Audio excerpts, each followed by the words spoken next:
Sr. Presidente, Sr. Ministro, Srs. Secretários de Estado. Sr. Ministro, note já a primeira questão. Como é que quer mais acidentes nas estradas se os carros estiveram encerrados nas garagens?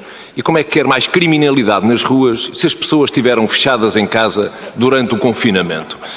Esses dados que para aqui traz são risíveis e são até absurdos. E, portanto, Sr. Ministro, olha, quero-lhe dizer que não há mesmo volta a dar. O Sr. Ministro não dá sossego aos portugueses. Não dá. Ou tem um azar patológico, ou é masoquista, ou tem um jeito enorme para estar na berlinda, mas geralmente por más razões. Se acha que aquilo que se passou no fim de semana no Porto nada tem a ver consigo, porque houve outros colegas de governo que lhe aliviaram a carga, está enganado. Falou aqui muito pouco sobre isso. Mas olha, Sr. Ministro, foi de facto muito triste ouvir o Secretário de Estado do Desporto a dizer que aquilo foi um bom teste e que as coisas correram bem. Foi um filme que só ele viu.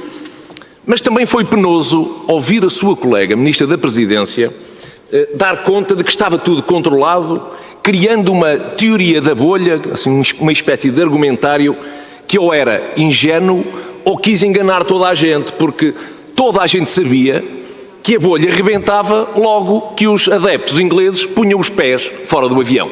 Toda a gente sabia isso e acho que o Governo também sabia. Mas o Sr. Ministro, depois de confrontado com aquela balbúrdia, com aquela magnitude, em vez de reconhecer que o Governo estava em dificuldades, aos papéis, o que é que disse? Impenitente e impune, como quase sempre, o Sr. Ministro o que diz não sabia de nada e que esperava que o jogo corresse bem. Ó Sr. Ministro, olha, a esta sobranceria, vá lá, honra-lhe seja. Veio o Primeiro-Ministro dizer, mas também de forma muito cândida e frouxa, que as coisas não correram bem. Pois não, Sr. Ministro, não correram bem. Correram, aliás, mesmo muito mal.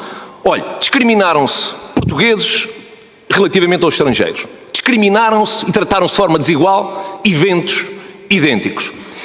E o exemplo que se deu às pessoas, à população portuguesa, foi um tristíssimo exemplo que, para além de pôr em causa a saúde pública, mina a autoridade do Estado para que amanhã tenha força para fazer cumprir determinações que agora não cumpriu.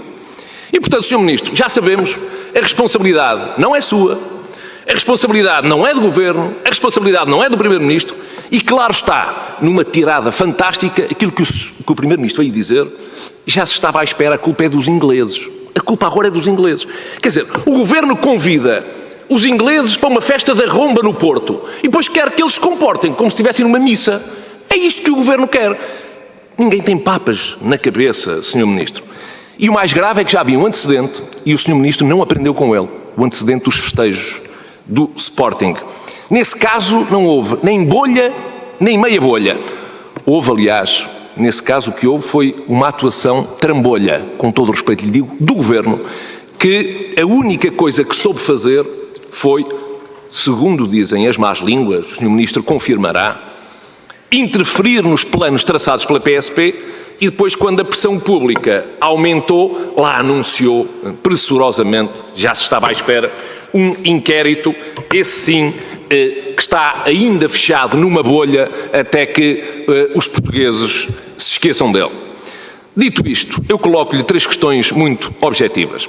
Sobre uma, o Sr. Ministro já deu parcialmente uma resposta que teve a ver com a sua negação absoluta, expressa e clara de que o Governo interferiu relativamente aos festejos no Porto e que não disse nada à PSP, aquilo que se diz por aí, que eles que bebessem à vontade que era importante contribuir para a economia local. O Sr. Ministro já disse que isso não aconteceu. Já disse que não aconteceu.